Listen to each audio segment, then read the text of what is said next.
క్రీడలతో యువత రాణించాలని రాష్ట్ర మంత్రి అల్లోల ఇంద్రకిరణ్ రెడ్డి అన్నారు. నిర్మల్ జిల్లా కేంద్రంలోని ఎన్టీఆర్ మినీ స్టేడియంలో జిల్లా స్థాయి సీఎం కప్ క్రీడా పోటీలకు మంత్రి ప్రారంభించారు. క్రీడాకారులకు పరిచయం చేసుకుని కొద్దిసేపు కబడ్డీ ఆడారు.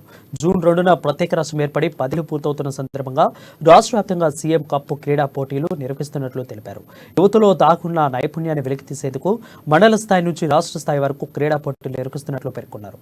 ఈ కార్యక్రమంలో జిల్లా collector Varun Reddy, municipal chairman Eshwar తదితరులు పాల్గొన్నారు.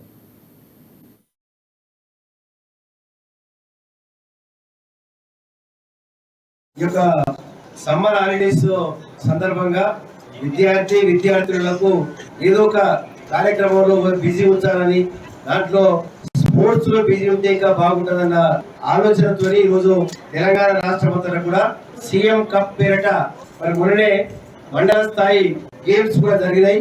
జిల్లా స్థాయి ఇప్పుడు సీఎం కప్ గురించి కార్యక్రమం తీసుకోవడం జరుగుతుంది. జిల్లా స్థాయి నుంచి కూడా రాష్ట్ర స్థాయికి వెళ్ళి అక్కడ కూడా కనీసము మనము ఏదో ఒక కప్పు సాధించడానికి మన ఫిజికల్ డైరెక్టర్స్, పీఈటీస్, అదేవిధంగా డిఎస్ఓ గారు మీ అందరి ప్రయత్నం మేరకు ఖచ్చితంగా మన నిర్మల్ జిల్లా ఎడ్యుకేషన్ లో ఏదైతే 10th లో ఫస్ట్ వచ్చినామో క్రీడలలో కూడా రాణించాలని చెప్పి మరి క్రీడా స్ఫూర్తితో మనం ముందుకెళ్లాలని చెప్పి ఈ సందర్భంగా తెలియజేస్తూ ఈ యొక్క సమ్మర్ హాలిడేస్ సందర్భంగా విద్యార్థి